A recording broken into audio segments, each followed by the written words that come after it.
Assalamualaikum warahmatullahi wabarakatuh. Halo guys, selamat pagi. Cuacanya sangat mendung sekali hari ini. Oh kan bisa dilihat. Oke guys, pagi ini kita mau nge-review budidaya ikan gurame. Nah ini yang ada yang baru nih, ikan gurame albino.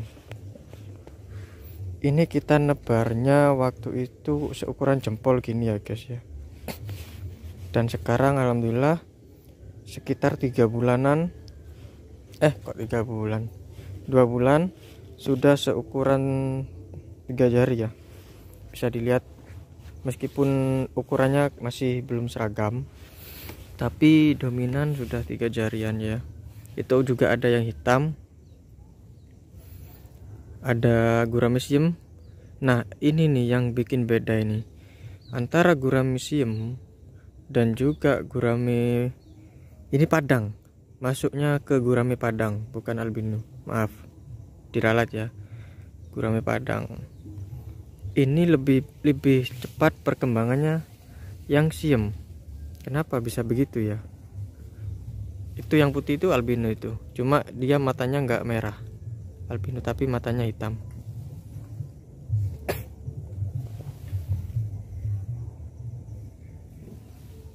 Kalau yang siem itu yang hitam itu ya guys ya, masih karena kurang begitu jelas. Nah perkiraan saya kemarin bakalan loncat gurame di sini nih. Nah ternyata setelah penjagaan 1 bulan dengan cara pendekatan, alhamdulillah sekarang ikannya jinak ya. Jadi nggak terlalu, dia nggak loncat-loncat kalau kalau terkejut. Nah dia cuma berenang ke sana, berenang ke kiri gitu aja, berenang ke samping aja. Nah itu cuman gitu doang. Nah untuk pakannya sendiri gurame ini nggak terlalu banyak ya guys. Saya menghabiskan ini nggak sampai, masih belum 20 kilo dalam 2 bulan ini. Sangat irit sekali guys, bagus ya. Kalau gurame padang ini mahal ini. Hai. Jadi seperti itu ya. Ini saya nebarnya sekitar, saya agak lupa kemarin. Pokoknya yang gurame siem ini 500 ekor. Nah yang gurame padang ini 300 ekoran. Jadi total 800 ekor dalam satu petak ini. Yang saya takutkan kan kemarin itu loncat ya. Kemarin waktu penebaran itu belum nggak sempat saya review. Jadi kita langsung ke ininya, poinnya. Setelah 2 bulan guramenya sehat-sehat. Awalnya memang ada yang mati ya, beberapa gitu. Jadi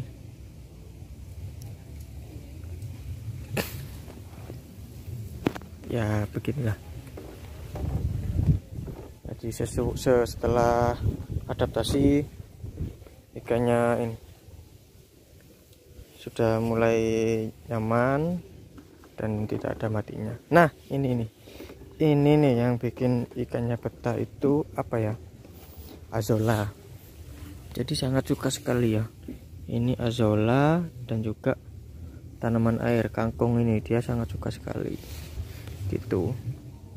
Nah untuk kedalaman kolamnya sendiri pun ini termasuk dangkal ya, sekitar 60 cm, termasuk dangkal untuk budidaya gurame ya. Yang harusnya SOP-nya itu gurame itu kan 90 atau sampai 90 sampai 120 cm. Nah kita coba di air dangkal, air bening yang mengalir. Nah tapi ini termasuk mengalir dan tenang ya, nggak terlalu deras. Nah, untuk mengatasi kutu-kutu itu, karena baru nebar, kalau gurame kan gampang jamuran ya, itu kita pakai kaviat, ada kaviatnya itu di situ. Jadi ikan kaviat ini untuk mengatasi hama-hama di sekelilingnya, seperti kutu air dan yang lain-lainnya. Ada itu kaviatnya guys. Ini juga ada nila merahnya juga, beberapa ya, mungkin 50 ekoran ya. Itu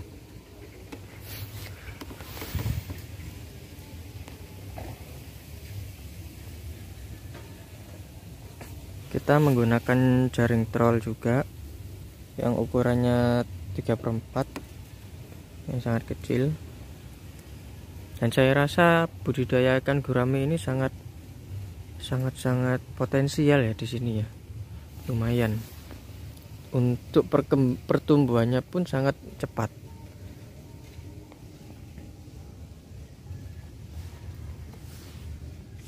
Nah, buat kalian untuk budidaya gurame sendiri, jika ada kesulitan atau unek-unek yang lain, bisa komen di bawah ya.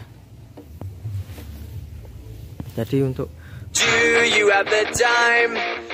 nah, satu lagi dari budidaya ikan gurame ini yang menarik adalah harga relatif tinggi dan juga biaya perawatan yang sangat hemat. Begitu, karena apa? Ikan gurame ini dominan lebih suka daun-daunan ya. Karena si perut gurame ini sangat kecil, jadi dia nggak terlalu ngoyok untuk pakannya. Dia lebih suka ngemil kayaknya ya. Ini banyak ini kemarin ini azulannya. Ini malah habis. Tinggal seginilah. Nah, itu. Nah, untuk usianya sendiri budidaya gurame ini sekitar 10 bulanan paling cepat. Tergantung kitanya ya, mau dibikin seperti apa. Tapi sepertinya kalau budidaya ikan gurame ini nggak bisa diprogram yang gimana-gimana. Ya umurnya 1 tahun ya 1 tahun gitu maksudnya. Karena perut dari si gurame sendiri itu kecil lambungnya, jadi nggak bisa menampung banyak pakan begitu ya. Cuma di sisi lain, di sisi positif yang lain itu dia lebih hemat pakan dan lebih suka daun-daunan. Nah, itu dia alternatif lainnya. Jadi ada sisi positif dan sisi minusnya sendiri ya gitu. Untuk harga saat ini gurame yang hitam itu dari pengepul ke petani itu harga 40. Dalam 10 bulan kita bisa panen dengan harga segitu ya guys ya. Untuk diecer sendiri ya pastinya lebih mahal. Nah, untuk gurame padang sendiri ini malah jatuhnya per ekor ya, harga ekoran, karena termasuk ikan hias. Ini lebih mahal lagi. Wah, pasti cuan nih men, pasti cuan kalian ini kalau bisnis budidaya ikan gurame padang, karena marketnya itu ke ikan hias penghobi gitu. Untuk seukuran ini ya, 3 jari ini kita sudah bisa menjual harga 10.000 per ekor. Itu paling murah, 10.000 per ekor. Kadang kan kalau di kios-kios itu kan ada yang sampai 15.000, 20.000 gitu kan. Nah, untuk harga petani sendiri itu bisa 10.000 loh guys. Bayangkan 10.000 punya 1.000 ekor aja sudah 10 juta guys. Dibandingkan dengan ikan konsumsinya gitu. Tapi sebenarnya sih ada ininya sendiri-sendiri ya, ada plus minusnya sendiri-sendiri. Kalau yang hitam itu memang selalu dibutuhkan dan untuk perputarannya itu lebih cepat. Nah, kalau untuk yang gurame padang ini kan memang untuk beberapa penghobi saja ya, jadi memang harganya mahal tapi agak lama lakunya gitu. Kecuali kita banting harga, insya Allah ya cepet juga gitu loh, tergantung kitanya.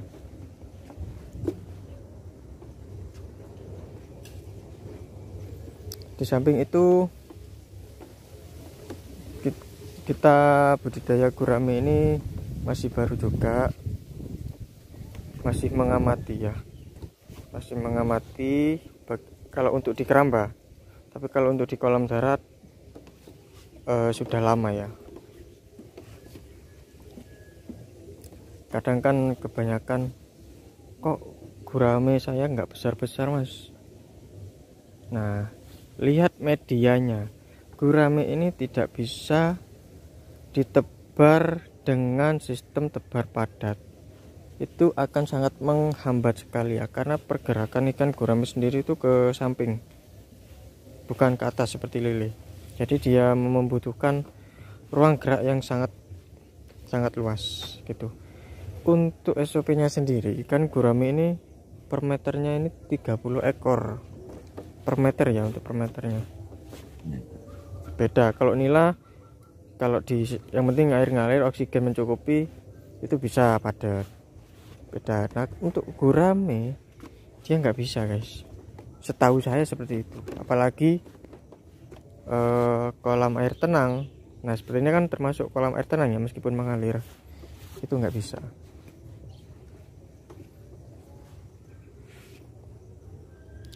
Jadi kita harus bisa mengkondisikan, memberi ruang untuk ikan tersebut agar nyaman, agar tidak terganggu dalam tumbuh kembangnya gitu. Jadi kan kita bisa panen dengan sesuai umurnya gitu.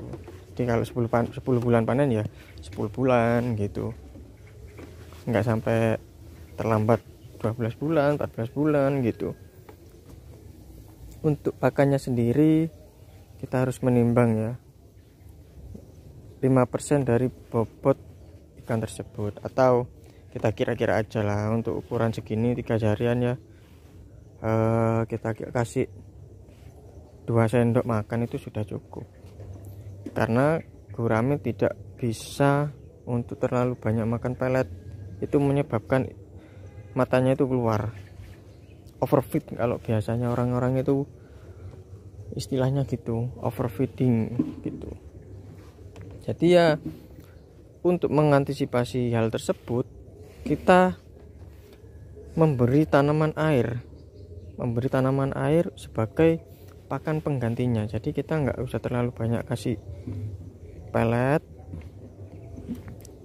kita hanya ngasih beberapa secukupnya aja ya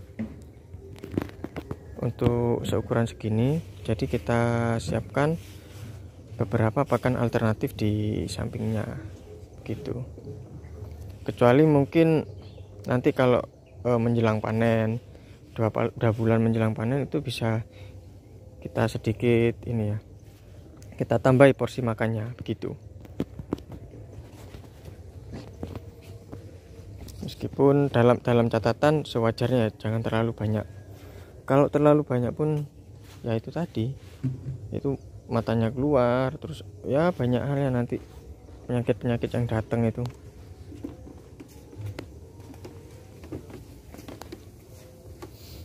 Jadi buat kalian yang hobi ikan ya, ikan gurame ini cukup potensi ya, cukup ada potensi untuk teman-teman hobi ikan yang punya kolam nganggur ya, iseng-iseng gitu, iseng-iseng yang menghasilkan lah gitu ya.